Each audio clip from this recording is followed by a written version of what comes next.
जय श्री राम। शंखनाद में आपका स्वागत है। बीजेपी और शिवसेना को अलग कराने वाले डबल एजेंट बनकर बैठे संजय राउत को अब उनकी जगह दिखा दी गई है। संजय राउत जो इतने दिनों से अघाड़ी में बने रहने की वकालत कर रहे थे, जो एकजुट विपक्ष की पुरजोर बात कर रहे थे, अब उनसे एक ऐसी घोषणा करवाई गई है जिससे उनकी पार्टी में औकात दिख गई है। शिवसेना यूबीटी ने अब लगभग ये फैसला कर लिया है कि वो बीएमसी का चुनाव अलग लड़ेगी और अघाड़ी के कांग्रेस और एनसीपी के खिलाफ भी बीएमसी में उम्मीदवार उतारेगी।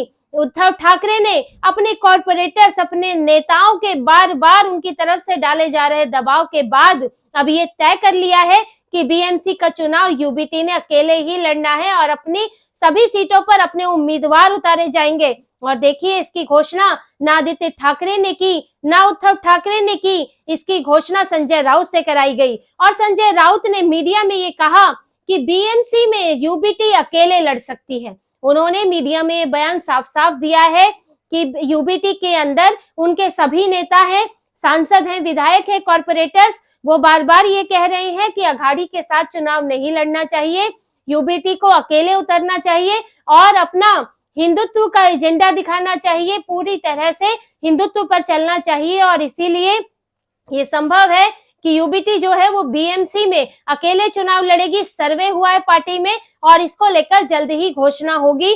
संजय राउत के मुंह से ये कहलवाया गया, किसी और के मुंह से नहीं। जबकि अंबादास दानवे इतने दिनों से जो है वो भी बयान दे रहे हैं, मिलिंद नार्वेकर भी एक्टिव हैं, आदित्य ठाकरे तो खुद ओवर एक्टिव हैं, लेकिन संजय राउत को ही चुना गया है क्योंकि संजय राउत ही वो व्यक्ति हैं जो अघाड़ी में बने रहने के लिए एड़ी चोटी का जोर लगा रहे हैं। जब से नतीजे आए हैं और इस बात का खतरा पैदा हुआ है कि अब यूबीटी अपनी अलग राह पकड़ सकती है, तब से संजय राउत के अब बयान देखिए। उन्होंने बार बार यही कहा कि नहीं, एकजुट विपक्ष है, यूबीटी को विपक्ष का चेहरा बनना चाहिए, अघाड़ी में रहना चाहिए। यूबीटी जो है अभी भी अघाड़ी के साथ ही है और वो तो एक कदम और आगे बढ़ गए, इंडिया अलायंस का नेता बताने लगे उद्धव ठाकरे को।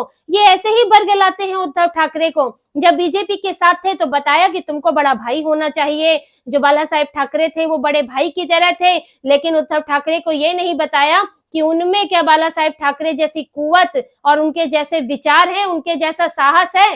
पार्टी को पहले उतना ऊपर तो ले जाइए। लेकिन उन्हें भड़काया और लालच देकर उनको अघाड़ी की तरफ ले आए। लेकिन जब अघाड़ी में गिर गए, यहाँ आकर जो है अपनी राजनीतिक अस्तित्व ही खत्म होने लगा, तो उनको ये लालच दे रहे हैं कि आप देखिए अघाड़ी में सबसे ज्यादा 20 सीटें लेकर आए हैं, अंधों में काना राजा आप बने हैं, तो आप जो है इंडिया अलायंस के नेता का वहां दावा ठोक सकते हैं। वो कांग्रेस जो उद्धव ठाकरे को मुख्यमंत्री का चेहरा नहीं बना रही थी, जिसने 100 सीटें नहीं दी, वो उन्हें इंडिया अलायंस का नेता स्वीकार करेगी और उद्धव ठाकरे की ये इतनी हिम्मत भी हो जाएगी कि वो दावा ठोक दे।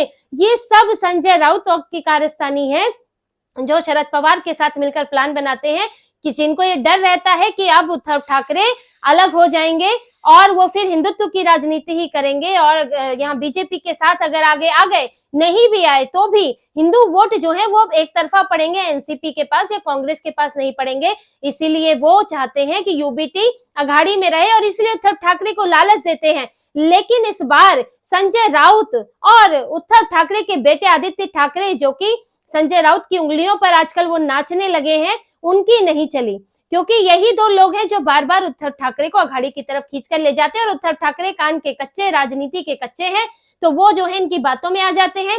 जैसा कि दीपक कारसेकर ने कहा, जो कि शिवसेना के शिंदे शिवसेना के प्रवक्ता हैं, कि आदित्य ठाकरे ने उद्धव ठाकरे पर दबाव बनाया था बीजेपी से अलग होने के लिए। और आदित्य ठाकरे के बारे में कहा जाता है कि उन्हें भगवा कुर्ता से ज्यादा सफेद कुर्ता पसंद आता है, राहुल गांधी के विचार को वो पसंद करते हैं और वो इसी तरह के ढुलमुल रवैये के विचार वाले हैं। उन्हें ये सेक्युलर यानी कि मुस्लिम तुष्टीकरण वाला विचार उन्हें ज्यादा अच्छा लगता है और इसी की तरफ उनकी क्या पढ़ाई लिखाई हुई, किस तरह के वो परिवेश में रहे, उनका झुकाव उस तरफ है और इसलिए अपने पिता को वो दूसरी तरफ ही ले गए। उन्हें हिंदुत्व से परेशानी है और वो मराठी का मुद्दा भी इसलिए उठाते हैं क्योंकि उससे उन्हें हिंदुओं को वो बांट सकते हैं। इसीलिए उद्धव ठाकरे को आदित्य ठाकरे और संजय राउत ने मिलकर जो है अलग किया। और अब क्योंकि उद्धव ठाकरे पर अपने ही नेताओं का जबरदस्त दबाव है, कॉर्पोरेटर्स के साथ जो मीटिंग हुई उसमें ये कहा गया कि आपको अलग होना चाहिए और इसके साथ साथ विधायकों और सांसदों ने भी कहा, क्योंकि देखिए अंतर क्या है, 23 नवंबर को नतीजे आए हैं, उससे पहले उद्धव ठाकरे के सुर बिल्कुल अलग थे। 1 महीना हुआ है और इस 1 महीने में जो अघाड़ी फेविकोल का जोड़ खुद को बता रहे थे, वो अब एक दूसरे के खिलाफ ही बोल रहे हैं और अलग होने की पूरी तैयारी हो चुकी है। इस 1 महीने में हुआ क्या है? सबसे पहले जानने वाली बात है कि आखिर उद्धव ठाकरे के सुर कैसे बदलने लगे हैं। चुनाव हारे हैं, चुनाव हार कर उनको सबसे पहले अंदाजा लगा कि यहाँ पर आपको मुसलमानों के वोट तो मिल जाएंगे अघाड़ी के साथ, क्योंकि आप जितना तुष्टीकरण करते जाओगे मुसलमान वोट दे देंगे। उनका तो एक ही क्राइटेरिया है, हमारे लिए बोलो, हमारे लिए करो, वोट ले लो। लेकिन इस बार उन्हें गद्दारी का फल मिला, उन्हें हिंदुओं ने गद्दारी की सजा दी है और ये उद्धव ठाकरे को ये चुनावी तौर पर, राजनीतिक तौर पर ये समझ आने लगा है कि अगर वो तुष्टीकरण करते रहेंगे या कम से कम ऐसा करते हुए दिखेंगे तो फिर उनको हिंदू ये बचे खुचे वोट भी नहीं देंगे। इसीलिए उन्होंने इस बार उनके ऊपर ये दबाव रहा। फिर उनके नतीजों को के अलावा उनके जो पार्टी के विधायक, सांसद, कॉर्पोरेटर्स रहे, जो पहली मीटिंग हुई, उसके बाद जो अलग अलग इलाकों में जो मीटिंग हुई है, जिला स्तर पर मीटिंग हुई है, ब्लॉक स्तर पर मीटिंग हुई है और जो पार्टी के कार्यकर्ताओं से इस बारे में जो राय ली गई है, उसमें यही कहा गया है कि आपको अलग होना चाहिए और साथ ही उन लोगों से दूरी बनानी चाहिए जो आपको अघाड़ी की तरफ धकेलते हैं। संजय राउत या दूसरे ऐसे नेता जो नए नए नेता हैं, जो अभी सिर्फ चापलूसी में लगे हैं, दूसरी पार्टी से या फिर आए हैं, वो आपको हाँ में हाँ ही मिलाएंगे। लेकिन जो जमीनी स्तर के नेता हैं, आप उनकी बात सुनिए और फिर आपको, क्योंकि ये बीएमसी का चुनाव है, ये एकदम लोकल स्तर का चुनाव होता है, तो आपको यहाँ पर समझाना पड़ेगा, लोगों को यकीन दिलाना पड़ेगा कि आप जो है वो सिर्फ हिंदुओं के लिए हिंदू हितैषी हैं और हिंदुत्व का विचार ही रखते हैं। अब यहाँ पर ये विधानसभा और लोकसभा की तरह का चुनाव नहीं है कि ऊपरी तौर पे आपने कुछ कहा, कुछ बरगला दिया, ऐसा नहीं। जन जन में जाना पड़ेगा। और देखिए, आप कोई भी बयान दे दे, लेकिन जब तक आप अघाड़ी से अलग नहीं होंगे तब तक आप तुष्टीकरण से अलग नहीं माने जाएंगे। ये बात उद्धव ठाकरे के लिए कही गई। और इस बीच जिस तरह की चीजें हुई, जिस तरह की घटनाएं हुई कि मिलिंद नार्वेकर ने बाबरी मस्जिद वाला पोस्ट किया, जिसमें बाला साहेब ठाकरे का उसमें कोट था कि जिसने भी बाबरी मस्जिद ढाई है, मुझे उन पर गर्व है। उन्होंने, बाला साहेब ठाकरे ने कहा था और इस बयान को शिवसेना के नेताओं ने उस बयान को अपनाया, उसको स्वीकृति दी, उस पर गर्व किया, इसके विज्ञापन भी लगे, जिसके बाद विवाद हुआ।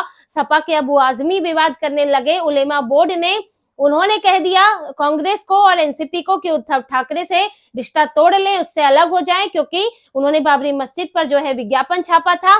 और इस बीच में ये इस तरह की और भी बातें सामने आई कि इनके नेता जो हैं वो दरगाह में जाकर शपथ ले रहे हैं, इसकी भी किरकिरी हुई। उद्धव ठाकरे पर कई तरह के दबाव भी बने इस बीच, और इन्होंने थोड़ी स्ट्रैटेजी बदलते हुए इस बार देवेंद्र फडणवीस से मुलाकात भी की जाकर, क्योंकि उनको ये पता लग गया कि अपनी पार्टी में तो विरोध हो रहा है, कांग्रेस जो है वो उन्हें विपक्ष के नेता का पद भी नहीं देना चाहती, जबकि सबसे ज्यादा 20 सीटें आई हैं। कांग्रेस और एनसीपी का ये कहना है कि उद्धव ठाकरे की वजह से हम हारे, क्योंकि हमारे वोट, जो कि खासकर कि मुस्लिम वोट है, वो तो उद्धव ठाकरे को मिल गए, लेकिन उद्धव ठाकरे का जो हिंदुओं का वोट है वो एनसीपी और कांग्रेस को नहीं मिला, क्योंकि हिंदू उद्धव ठाकरे से नाराज है। तो जिन इलाकों में शिवसेना यूबीटी की पकड़ थी, उन इलाकों में अगर कांग्रेस का उम्मीदवार था, एनसीपी का उम्मीदवार था, तो उसको वोट नहीं मिला, वो वोट जो है महायुति में चला गया।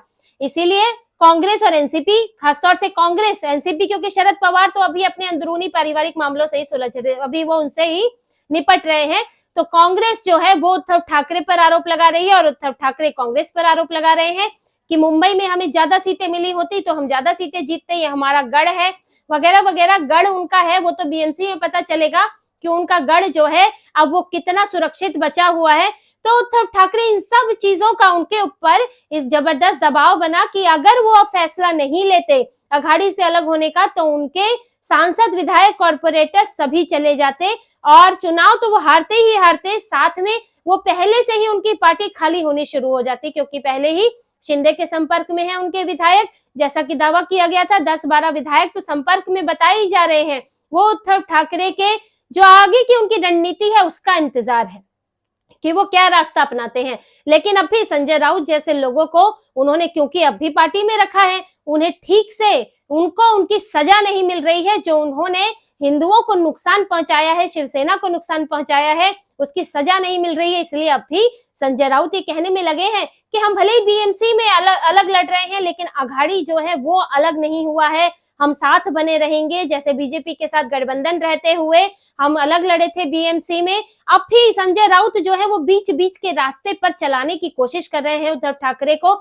और उद्धव ठाकरे भी चलने की कोशिश तो कर ही रहे हैं। गाड़ी से अलग होके दिखाएंगे तो सही कि हम जो है हिंदुत्ववादी हैं, हम अब जो है पुराने विचार पर आ गए हैं, लेकिन उद्धव ठाकरे अब भी हिंदुओं को भ्रमित कर रहे हैं। और ये बात ध्यान रखने वाली है कि उद्धव ठाकरे को माफ करने की, अगर लोग सोचे कि उनको माफ कर दिया जाए, तो उससे पहले उद्धव ठाकरे की हिंदुओं को लेकर उनकी कितनी चिंता है ये देख लेना चाहिए। क्योंकि बांग्लादेश का मुद्दा हुआ, बांग्लादेश में हिंदुओं का नरसंहार हो रहा है, लेकिन उद्धव ठाकरे सिर्फ केंद्र सरकार पर सवाल उठाते हैं।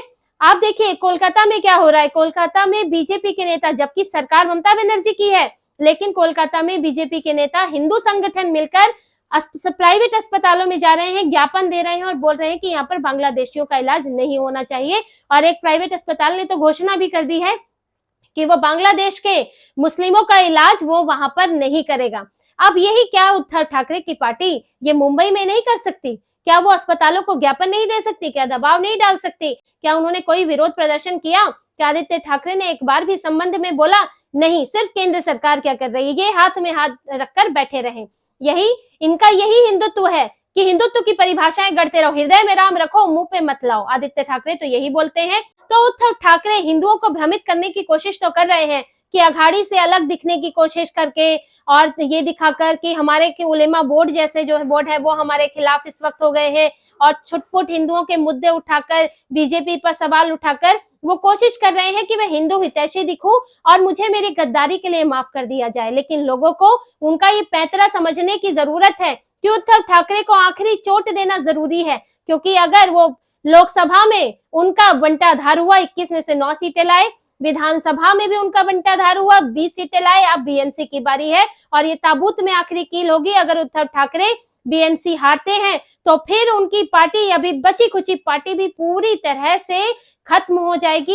और देखिए ये कहने वाली बात है जो उद्धव ठाकरे कह रहे हैं, संजय राउत कह रहे हैं कि इस बार बीएमसी में हम इसीलिए साथ नहीं लड़ रहे हैं क्योंकि हमारे पास इस वक्त कैंडिडेट ज्यादा हैं, सीटें कम हैं, तो बंटवारे में दिक्कत होगी। इस बार बहुत ज्यादा लोकल लेवल का भी चुनाव है इसलिए। लेकिन दूसरी तरफ महायुति साथ लड़ रहा है, क्या महायुति को सीटों का बंटवारा नहीं करना पड़ेगा? क्या उसके पास कैंडिडेट नहीं है? लेकिन महायुति की तीनों पार्टियां साथ लड़ रही हैं, लेकिन उद्धव ठाकरे अघाड़ी के साथ नहीं लड़ पा रहे हैं क्योंकि उनको अपनी जो उनको सजा मिली है उसका उनको सबक मिला है, लेकिन फिर भी उस सबक को वो पूरी तरह नहीं ले रहे हैं, हिंदुओं को से भ्रमित कर रहे हैं। वो अगर ये बोलते कि मैं तुष्टीकरण वाली पार्टियों के साथ नहीं रहूंगा, मैं हिंदुत्व पर चलूंगा, तब उनकी बात पर एक बार को भरोसा हो सकता था क्योंकि ये एक खुला बयान होता। लेकिन वो आवरण दे रहे हैं कि सीटें ज्यादा हैं, उम्मीदवार ज्यादा हैं, ये सब आवरण देकर अघाड़ी से अलग हो रहे हैं।